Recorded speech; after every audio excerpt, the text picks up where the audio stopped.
ब्रह्मवादिनी अरुंधति। वैदिक नारी श्रृंखला की 7वीं कड़ी समर्पित है ऋषिका अरुंधति को। संभवतः आत्मोन्नति और ज्ञान के प्रति इनकी भावी निष्ठा को देखकर इनका बचपन का नाम अक्षमाला रखा गया। तप के बल पर सूर्य का भी अवरुंधन करने के कारण अनंतर ये अरुंधति कहलाई। तो आइए वार्ता आरंभ करते हैं वैदिक नारी अरुंधति पर। स्वागत है आपका। ब्रह्मवादिनी अरुंधति।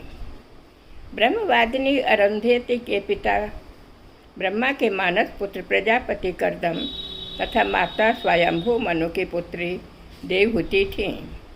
अरुंधति का विवाह सप्तऋषियों में श्रेष्ठ महान वशिष्ठ से हुआ। बचपन में अरुंधति का नाम अक्षमाला रखा गया था। संभवतः रुद्राक्ष की माला के महत्व को देखते हुए यह नाम रखा गया हो, अथवा अक्ष का अर्थ ज्ञान और आत्मा भी है। अतः संभव है ज्ञान प्राप्ति के प्रति इनकी निष्ठा अथवा आत्मोन्नति के इनके भविष्य को देखकर पिता ने अक्षमाला नाम रखा हो।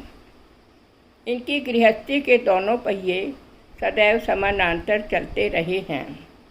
गृहस्थी रूपी तुला की डंडी कभी इधर उधर नहीं लड़खड़ाई। इसकी धुरी की छड़ इतनी सशक्त थी कि दुखों के झंझावात भी इसे नहीं डिगा सके। एक दिन सप्तऋषि अन्न की याचना के लिए ऋषि कर्दम के यहाँ पधारे। पिता कर्दम ने इन महान आत्माओं की आवभगत की। इनके आतिथ्य प्रेम को देखकर महर्षि ने कहा, बहुत दिनों पश्चात हमें इतना स्वादिष्ट भोग प्राप्त हुआ है। आपके आतिथ्य से हम सभी अति प्रसन्न हैं। यदि हम आपका कुछ उपकार कर सकें तो हमें प्रसन्नता होगी। महर्षि कर्दम तो संभवतः इसी प्रतीक्षा में थे। वे हाथ जोड़कर बोले, ऋषि श्रेष्ठ वशिष्ठ जी, मेरी पुत्रियां विद्यानुरागी हैं। इनमें अक्षमाला तो मुझे विशेष प्रिय है। मैं अपनी सात्विक, तेजस्वी एवं विद्या व्यसनी पुत्री अक्षमाला का विवाह किसी श्रेष्ठ ऋषिवर से कर पितृऋण से मुक्त होना चाहता हूँ। यदि आप में से कोई ऋषि इसे अर्धरांगिनी के रूप में स्वीकार करे तो मुझे अत्यंत प्रसन्नता होगी। कपाट का आश्रय लिए अपने पिता की वार्ता सुनकर अक्षमाला सोच रही थी कि मेरे पिता का यह प्रस्ताव सर्वथा अनुचित है। क्या अतिथि सत्कार के बदले भी उनसे कुछ याचना करना अतिथि सेवा के पुण्य लाभ से वंचित होना नहीं है? परंतु इनकी वार्ता से तो मेरा भाग्य जुड़ा है। अतः वह मूक बन खड़ी रही। यह देख अक्षमाला के आश्चर्य की सीमा न रही कि स्वयं महर्षि वशिष्ठ ने उनके पिता का प्रस्ताव स्वीकार कर लिया। कर्दम ने अक्षमाला का वाग्दान कर दिया और वह वशिष्ठ पत्नी बन गई। विवाह के पश्चात विदुषी अक्षमाला सप्तऋषियों के साथ छाया की तरह रहती। उनकी वार्ताएं सुनती, उनके सत्रों में समान रूप से भागीदार बनती, ज्ञान चर्चा में अपना अभिमत देती। वह तप में, विचार में, त्याग में ऋषियों के समकक्ष बन गई। अपने नारी धर्म में श्रेष्ठ होने के कारण वह उनसे भी आगे निकल चुकी थी। अपने तप के बल पर सूर्य का भी अवरुंधन कर वह अरुंधति कहलाई।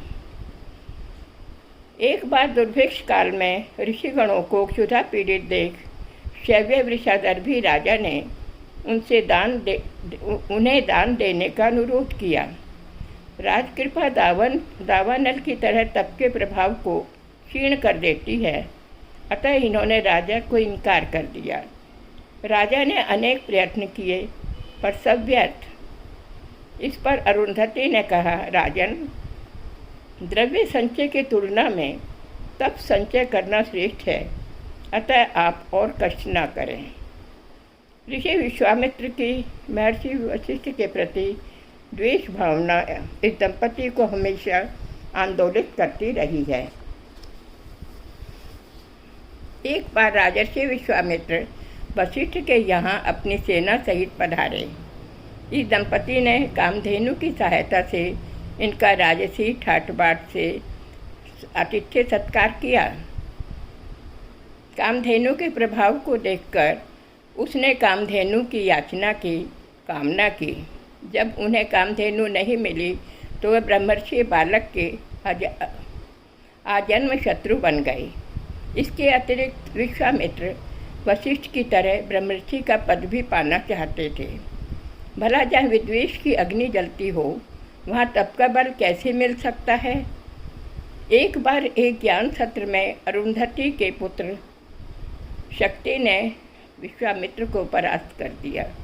इस पर विश्वामित्र ने रौद्र रूप धारण किया और अरुंधति और वशिष्ठ को उनके पुत्र शक्ति की मृत्यु का समाचार सुनना पड़ा। संकट की इस घड़ी में इनकी पुत्र वधू अदृश्यंती ने अपार धैर्य का परिचय देते हुए अपने सास ससुर को यह कहकर सांत्वना दी कि उनका पुत्र पौत्र रूप धारण कर उसके गर्भ में पल रहा है, इसलिए वे धैर्य न खोकर नवागत के स्वागत में प्रस्तुत रहें। नारी जीवन पुरुषों से अधिक संकटपूर्ण रहा है। उसका वह संकटमय जीवन किसी तप से कम नहीं होता। एक बार ये ऋषिजन तपस्या में लीन थे कि आश्रम में अरुंधति के द्वार पर एक वृद्ध याचक पधारे।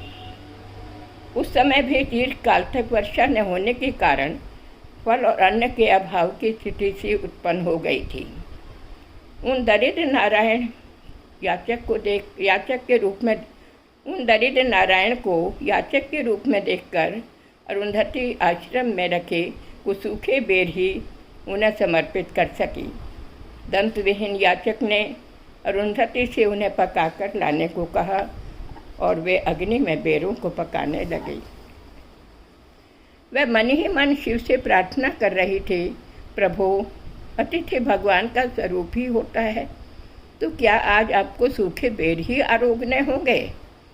अपने आराध्य की प्रार्थना में लीन अरुंधति को यह विचार भी नहीं रहा कि द्वार पर कोई भूखा प्यासा अतिथि विद्यमान है।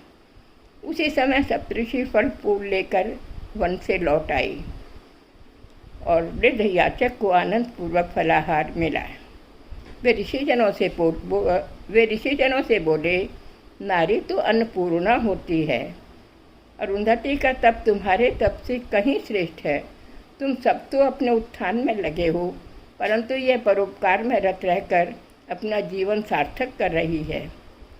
आज भी सप्तऋषि मंडल के मध्य विराजमान वशिष्ठ नक्षत्र के पास एक छोटे से नक्षत्र के रूप में अरुंधति को देखा जा सकता है।